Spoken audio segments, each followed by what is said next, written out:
Surabaya kali ini berkesempatan untuk mewawancarai narasumber kami yang dari PT XL Smart dengan Ibu Berlin. Terima kasih atas waktunya. Kami ingin menanyakan sedikit tentang financial technology. Oke, boleh. Pertanyaan pertama, bisakah dijelaskan posisi dan tingkat Ibu di perusahaan ini?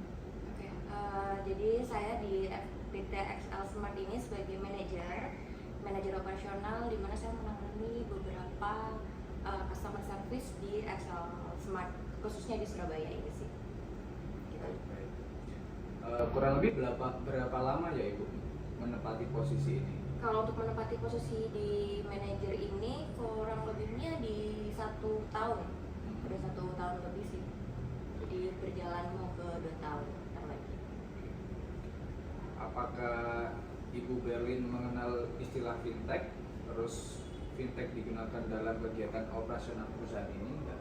Oh iya, pastinya. Kalau untuk fintech aku rasa udah global ya, apalagi di Indonesia, di financial technology sendiri, dan dari PT XL Smart sendiri juga udah menggunakan sih untuk fintech itu sendiri. Jenis dan macam fintech yang mana yang digunakan dalam perusahaan ini, Bu? Oke, jadi untuk jenisnya yang kita gunakan di PT XL Smart ini di dompet digital. Jadi dompet digital tuh banyak banget ya, seperti mungkin anak-anak kuliah zaman sekarang udah pasti tahu deh, kayak di OVO, GoPay, Dana, itu kita menggunakan dompet digital. Dan disitu kebanyakan sih kayak di bidang e-commerce karena lebih oke sih menurut saya, dan lebih praktis. Manfaat dan resiko penggunaan fintech menurut Ibu apa? Kalau untuk manfaat, seperti yang tadi saya jelasin ya, untuk manfaatnya pastinya lebih praktis karena kita lebih mudah, apalagi nih anak-anak zaman sekarang itu lebih fokusnya di smartphone. Jadi kayak apa-apa ya udah tinggal scan gitu. Pastinya lebih praktis, terus lebih bagus juga sih. Kalau untuk resikonya sendiri, pastinya ini riskan ya terjadi kayak penipuan kalau dari pengguna sendiri tidak aware untuk datanya, itu pasti akan bocor. Dan menurut saya juga risikonya itu ketergantungan teknologi. Dalam artian ketergantungan teknologi, kita pasti menggunakan smartphone terus menerus. Jika servernya down, otomatis dari aplikasi tersebut kayak tadi saya jelasin OVO, GoPay itu juga bakal terhenti.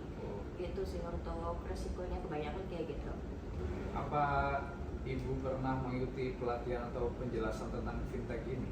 Oh ya, pastinya. Kalau untuk pelatihan atau pengenalan dari fintech ini kita ada sebelum diterbitkan nih, kita juga pastinya oh iya harus ada pengenalan dulu nih, manfaatnya apa, terus kegunaannya apa, itu pastinya kita harus ada pelatihan juga. Ibu mengetahui atau mengenal istilah crowdfunding nggak?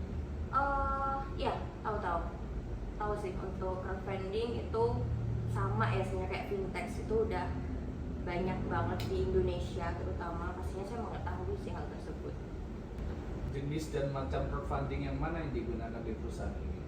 Oh, kalau itu sih ada sih, kita juga ada, cuman bukan kaitannya dengan eksternal ya, tapi dari internal PT XL Smart sendiri, itu namanya berbagi. Jadi kita mengumpulkan donasi, tapi nggak ada cakupannya kayak dari orang-orang luar, itu hanya dari orang-orang XL aja. Kalau yang dari luar, kayak yang saya tahu kan dari crowdfunding itu sendiri, seperti contoh kayak kitabisa.com gitu kan, dari ke beberapa orang atau global ya, global di Indonesia, bahkan di luar juga bisa. Tapi kalau dari XL sendiri itu enggak, itu hanya dari internal kita sendiri, tidak ada cakupannya dari orang luar gitu sih. Apakah Ibu Berlin mengetahui bahwa crowdfunding bisa mensejahterakan negara? Kalau mensejahterakan negara sih harusnya iya ya, karena kan banyak membantu juga, seperti orang-orang yang mungkin mengalami bencana atau enggak sakit gitu. Dari crowdfunding ini itu bisa membantu mereka yang tadinya tidak ada biaya, akhirnya dari penggalangan dana atau kumpul dana itu jadi kebantu nih orang-orang. Jadi kayak ekonomi yang tadinya jelek itu juga bisa lah kita bantu. Menurutku itu sih, menurut saya sendiri. Oke. Terima kasih Ibu atas waktunya. Iya. Baik. Terima kasih waktunya. Sama-sama.